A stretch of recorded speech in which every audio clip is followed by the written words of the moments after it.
Hello बच्चों, कैसे हो? आपका स्वागत है त्रिपाण स्टडी सेंटर में। आज जो हम करने जा रहे हैं क्लास 10th एनआईसी बोर्ड का जो है सोशल साइंस यानी सामाजिक विज्ञान का चैप्टर नंबर 26। ये चैप्टर जो होगा environmental degradation and disaster management यानी पर्यावरण क्षरण तथा आपदा प्रबंधन, जो कि काफ़ी महत्वपूर्ण है हर एक क्लास के बच्चों के लिए, चाहे वो सीबीएसई में पढ़ते हों, चाहे एनआईसी बोर्ड के बच्चे हों, चाहे यूपी बोर्ड के बच्चे हो, चाहे बिहार बोर्ड के बच्चे हो, चाहे किसी भी बोर्ड के बच्चे हो, सभी बच्चों के लिए बहुत ही काफ़ी महत्वपूर्ण होने वाला है। इवन कि जो बच्चे कंपटीशन की तैयारी कर रहे हैं उनके लिए भी अमृत तुल्य रहेगा ये टॉपिक, ठीक है। लेकिन आपको पता है कि चैप्टर स्टार्ट करने से पहले एक बात जो मैं सदैव कहता हूँ, जिसको आपको सोचना भी चाहिए, विचार भी करना चाहिए, इवन अमल भी करना चाहिए, वो ये है कि जब भी वीडियो देखिए पूरा देखिए, क्योंकि अधूरा जानकारी सदैव खतरनाक होता है। साथ में एक इंपॉर्टेंट बात ये भी रहता है, अगर आप पहली बार वीडियो देख रहे हो तो लाइक शेयर सब्सक्राइब करना मत भूलना, क्योंकि दोस्तों लाइक कीजिएगा तो बनाने वाले का मनोबल बढ़ता है, सब्सक्राइब कीजिएगा तो इससे ये होता है कि जब भी मैं कोई वीडियो डालूंगा उसका नोटिफिकेशन आपको समय रहते मिल जाएगा। और देखिए, शेयर का मतलब ये होता है कि आपके थ्रू ना जाने किन बच्चों को हेल्प मिल जाए, ये आप भी नहीं जानोगे, इसलिए जो है आप शेयर जरूर करो, ठीक है। व्हाट्सएप स्टेटस पे भी लगाओ। दोस्तों एनआईसी सेंटर जो कई मानने में बहुत से बच्चों के लिए हेल्पफुल है, चाहे वो 8th क्लास हो, 9th 10th 11th 12th हो, चाहे वो एनआईसी बोर्ड के बच्चे हों, ठीक है, चाहे बीए एमए के बच्चे हो, सभी क्लासों के लिए कुछ ना कुछ जो है त्रिपाण एनआईसी सेंटर में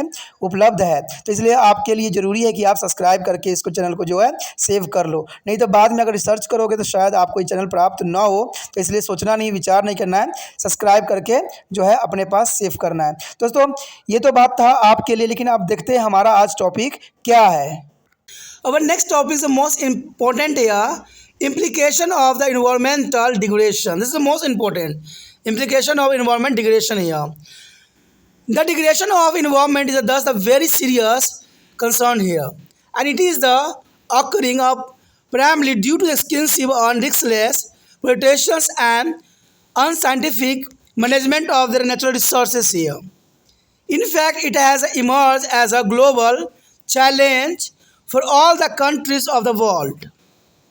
As stated above, there pollution of air, water and soil caused by the emissions of harmful gases and release of industry inflames, urban wastes and radioactive wastes and riskless use of fertilizer and pesticides are threatening the every survival of the modern civilizations here. If you go through their fact, start in flowing box, you may be realize the seriousness of environmental degradation here. Think and ponder here. About 50% of geographical area of India suffer from the varying degrees of degradation caused by the deforestation, overgrazing, agricultural mismanagement and shifting of cultivation, and solidation, soil salinations and water logging, alkalinity and acid rain. Over 5.3 million ton of the topsoil is lost every year due to soil erosion.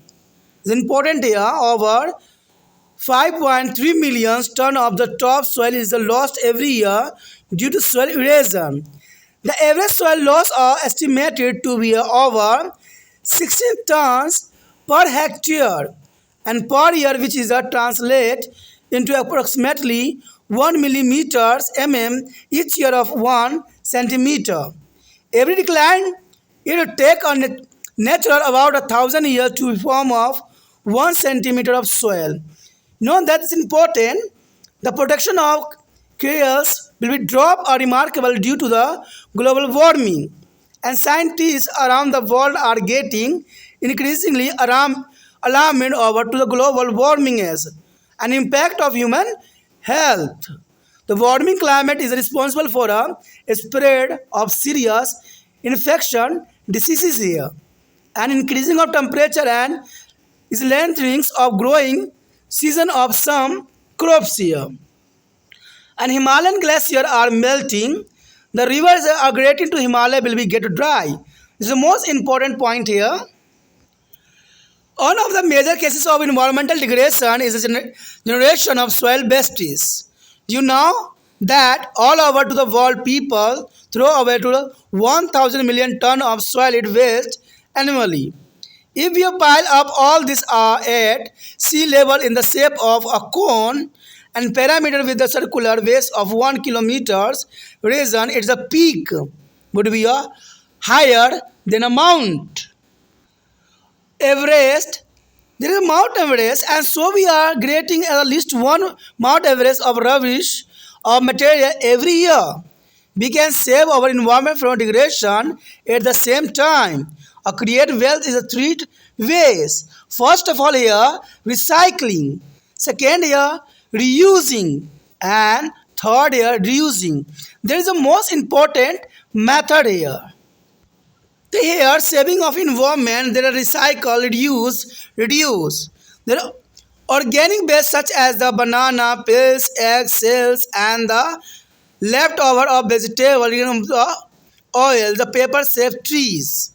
And there is a reuse, can, tin, pencil holder, paper, making rough on pad out of the remaining or use of paper. And reduce of plastic. You know that plastic reduce is the most important. Use of both bag for a shopping. There is a cloth bag is of the shopping. And electricity is the switch off light and fan when you leave to the room. But this is a very unfair condition. And what can you do? This is the most important here. What can you do? You use and promote to eco-friendly and biodegradable products here. You can segregate your home garbage to the facilitate their recycling process. You can refuse products with the plastic packaging and depend on the more traditional packaging material like a paper and clothes. And you can demand eco-friendly refrigerator and air conditioning systems which do not use a chlorofluorocarbon. But in this possible, but not use a refrigerators and air conditioner. There is impossible. So there is not a is end for their life. यहाँ पर जो हमारे समक्ष अत्यंत महत्वपूर्ण topic आया है पर्यावरण क्षरण के परिणाम। तो ये काफ़ी महत्वपूर्ण है। कहते हैं पर्यावरण क्षरण एक बहुत ही गंभीर चिंता का विषय है और यह मुख्य रूप से प्राकृतिक संसाधनों का अत्यधिक और लापरवाही पूर्वक दोहन करने के कारण ही ऐसा हुआ है और उनके जो है अवैज्ञानिक प्रबंधन के कारण उत्पन्न हो रही है। वास्तव में यह दुनिया के सभी देशों के लिए एक वैश्विक चुनौती के रूप में उभरा है। जैसा ऊपर कहा गया है कि हवा, पानी, हानिकारक गैस का उत्सर्जन, औद्योगिक अपशिष्ट और शहरी कचरे, रेडियो सक्रिय कचरे, उर्वरकों और कीटनाशक को जो इस्तेमाल करने के कारण आधुनिक सभ्यता का अस्तित्व जो है खतरे में पड़ता ही चला जा रहा है। अब यहाँ पर जो पॉइंट आ रहा है, सोचिए और विचार करें। ये हमेशा मैं कहता हूँ सोचिए एवं विचार कीजिए कि भारत के भौगोलिक क्षेत्र का लगभग 50% भाग अवक्रमण की विभिन्न अवस्थाओं से ग्रसित है और इसके प्रमुख कारण वनों की कटाई ही है। अत्यधिक कृषि का जो है क्रूर प्रबंधन और स्थानांतरित कृषि, मृदा अपरदन और मूल्यवर्गीकरण प्रभाव और क्षारीय और अम्लीय वर्षा। तो देखा जाए तो 50% भाग आज इन्हीं कारणों से खराब हो चुकी है। मृदा अपरदन के कारण हम जो मिट्टी की ऊपरी परत का लगभग 5.3 अरब टन भाग प्रति वर्ष खो देते हैं। और मिट्टी अपरदन क्यों होता है? ज़मीनों को खाली छोड़ देना या पेड़ पौधों को नाश करना। तो जनरल सी बात है, हम अपने पैर पर स्वयं ही कुल्हाड़ी मार चुके हैं। एक आकलन के अनुसार औसत मृदा अपरदन प्रति वर्ष हेक्टेयर 15 टन से भी कुछ अधिक है और यह प्रति वर्ष 1 मिलीमीटर या प्रति दशक 1 सेंटीमीटर के बराबर होता है। और इस सेंटीमीटर का मृदा अपरदन के में प्राकृतिक के लगभग 1000 वर्ष लगते हैं। तो आप देखिए, हम जितनी जल्दी हम खो रहे हैं उसको बनने में 1000 वर्ष लगता है। तो ये बहुत ही दुखदायक परिस्थिति है और मनुष्य को ये बात सोचना चाहिए कि प्राकृतिक का जो है संरक्षण करें। वैश्विक तापमान के कारण अनाज का उत्पादन काफ़ी घट जाएगा। दुनिया भर के वैज्ञानिक मानव स्वास्थ्य पर जो है वैश्विक तापमान का तीव्र प्रभाव से अधिक चिंतित हो रहे हैं। कहते हैं यहाँ पर चिंतित सिर्फ साइंटिस्ट ही होते हैं और बड़े बड़े लोग जो ये कारनामों को जो है अंजाम देते हैं वो कभी चिंतित नहीं होते हैं, क्योंकि जैसे जैसे ग्लोबल वार्मिंग बढ़ेगा वैसे वैसे मानव का अस्तित्व भी नष्ट होता जाएगा। क्योंकि आप सोचिएगा कैसे इतने तरह की बीमारी आपके समक्ष प्रस्तुत हुआ है, आप इससे भी समझ लीजिए। क्योंकि प्राकृतिक बदला अपना लेगा। कहते हैं प्राकृतिक को अगर आप नष्ट करोगे तो प्राकृतिक आपको नष्ट कर देगा। और आपने देखा ही होगा कोरोना वायरस की गंभीर समस्या जो जनजीवन को कितना तहस नहस कर दिया था। इवन कि आपने देखा ही होगा कि आए दिन नई नई बीमारी जो है अपना सर उठा रहा है। तापमान जलवायु गंभीर जो है संक्रमण रोगों के लिए जिम्मेदार है। और तापमान के कारण आज न जाने कितने तरह के जो संक्रमण रोग मनुष्य को जो है बर्बाद कर रही है। तो आप समझ सकते हो ये कितनी बड़ी जो है इंसानों के लिए खतरा का सबब हो सकता है। बढ़ते तापमान से कुछ फसलों का जो है वर्धन काल लंबा हो रहा है। तो ये भी बहुत बड़ी समस्या है। आज इंसानों के पास इतनी समस्या है जिसका समाधान करना संभव नहीं है। हिमालय के हिमनद पिघल रहे हैं और परिणाम स्वरूप हिमालय से निकलने वाली नदियाँ सूख जाएगी। तो जर्नल सी बात है, अगर इसी अनुपात में हिमालय अगर पिघलता रहा तो जो हिमालय से नदियाँ निकलती है और इसमें महत्वपूर्ण नदी गंगा है, तो ये समझिए सूख जाएगा आने वाले टाइम में। तो हमारे लिए कितना जो है बुरी परिस्थिति पैदा कर सकता है। पछुआ पवनों ने 2009 में वर्धित होने के कारण शीत ऋतु में उस वर्ष कम वर्षा हुई। कहते हैं ये सब चीज़ें हैं जो इंसान अभी तक समझ नहीं पाया है। जब तक इंसान समझेगा नहीं तब तक इन समस्याओं का समाधान भी होना संभव नहीं है। पर्यावरण क्षरण के प्रमुख कारणों में से ठोस जो है कचरों का उत्पादन प्रमुख है। क्या आप जानते हैं कि दुनिया भर में लोग प्रतिवर्ष 10 अरब टन ठोस कचरा फेंक देती हैं। देखिए 10 अरब टन कम नहीं है। अगर हम सभी कचरों के समुद्र तल पर एक शंकु के आकार से इकट्ठा करें तो 1 किलोमीटर के क्षेत्र में एक पिरामिड बन जाएगा, जिसका शीर्ष जो है माउंट एवरेस्ट से भी ऊंचा होगा। आप देखिए शीर्ष जो होगा इसका माउंट एवरेस्ट से भी ऊपर होगा। इतना लोग कचरे का जो है उत्पादन करते हैं।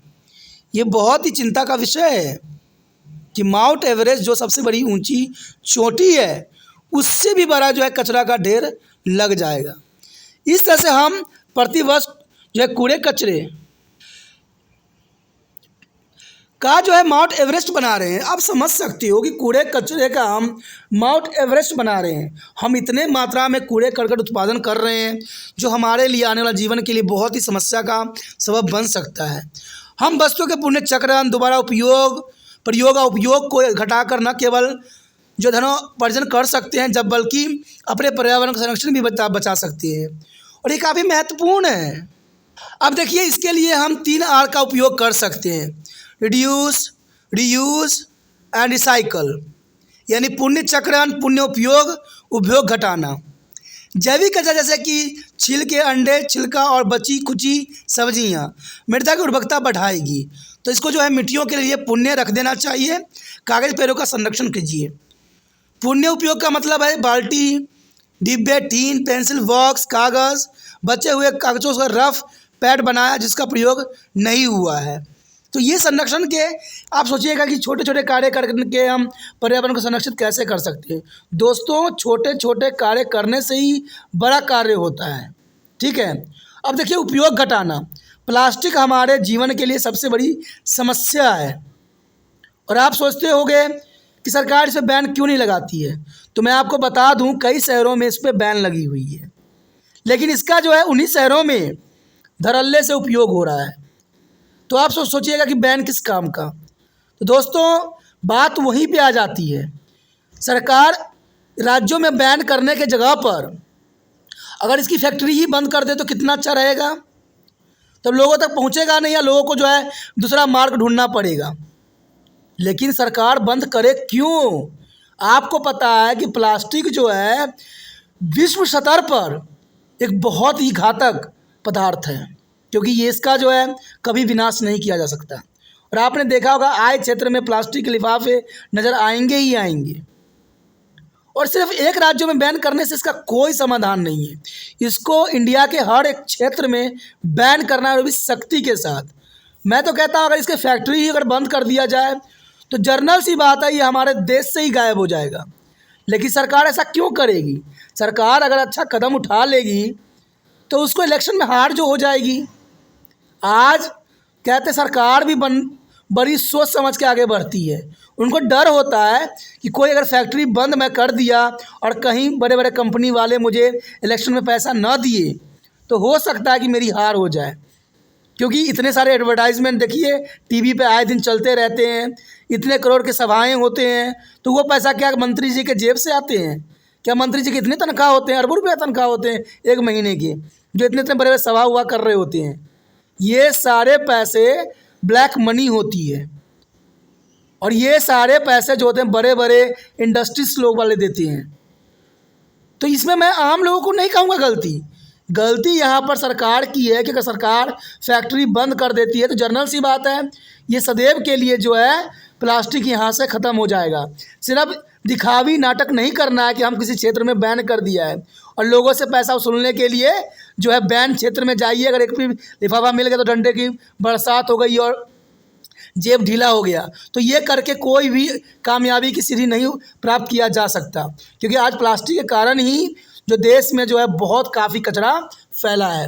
तो कहते हैं ये सोचना है।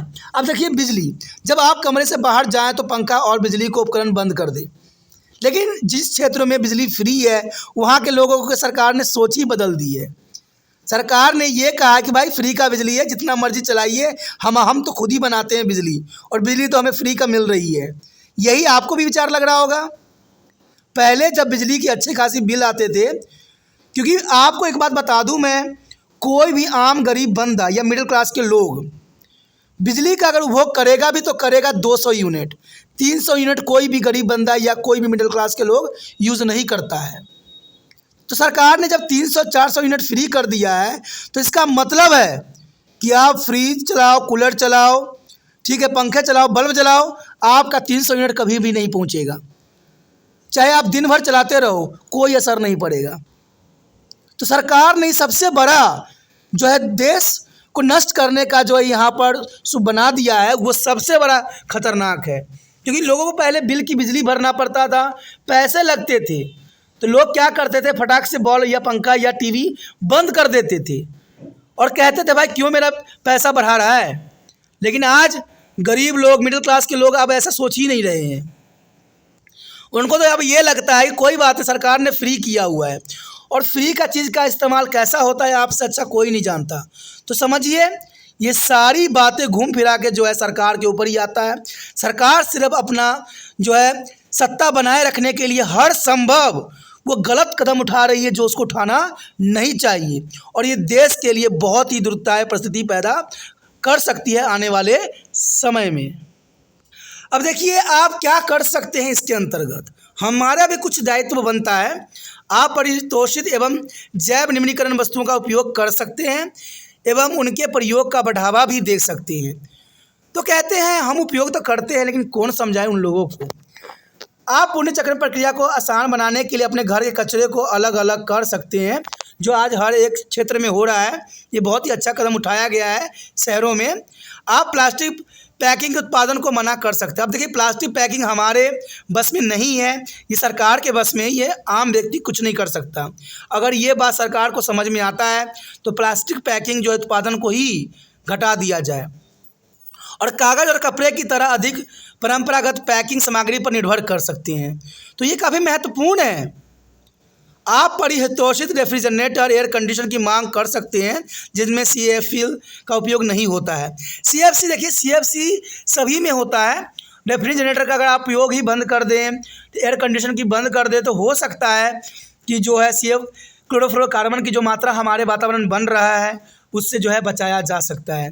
लेकिन ये तब होगा जब आप जागरूक होगे, समझदार होगे और इसकी जगह कोई और विकल्प जो है रास्ता ढूंढोगे। रास्ते कई हैं, सिर्फ उस पर चलने की आवश्यकता है, जो कि काफ़ी महत्वपूर्ण है। दोस्तों कहते हैं बहुत कुछ है। कहते हैं जब पर्यावरण का नुकसान होता है तो मेरा भी मन जो है तरफ जाता है, क्योंकि पर्यावरण में हम सब जीव जंतु रहते हैं और सबके लिए पर्यावरण बहुत महत्वपूर्ण है। लेकिन कहते हैं ये बात सरकार को समझना चाहिए कि सरकार सिर्फ एक क्षेत्र की सरकार नहीं होती है, हर जीव जंतु के लिए होता है। क्योंकि जीव जंतु का संरक्षण का नियम रूल रेगुलेशन सरकार के द्वारा ही बनाया जाता है। अगर सरकार सख्ती से सब पे कदम उठाए तो देश में इस तरह के जो है पर्यावरण डिग्रेडेशन नहीं होगा। लेकिन हम क्या कर सकते हैं, हम सिर्फ आपको बता सकते हैं, अगर आप में भी कुछ जज्बा है, क्षमता है, तो कम से कम एक अच्छे कार्य कीजिए जिससे कि कुछ अच्छा हो सके। तो इसी के साथ हमारा टॉपिक भी खत्म हो जाता है, जो कि काफ़ी महत्वपूर्ण है। आगे का टॉपिक और भी महत्वपूर्ण है, तो आप बने रहे त्रिपाण स्टडी सेंटर के साथ।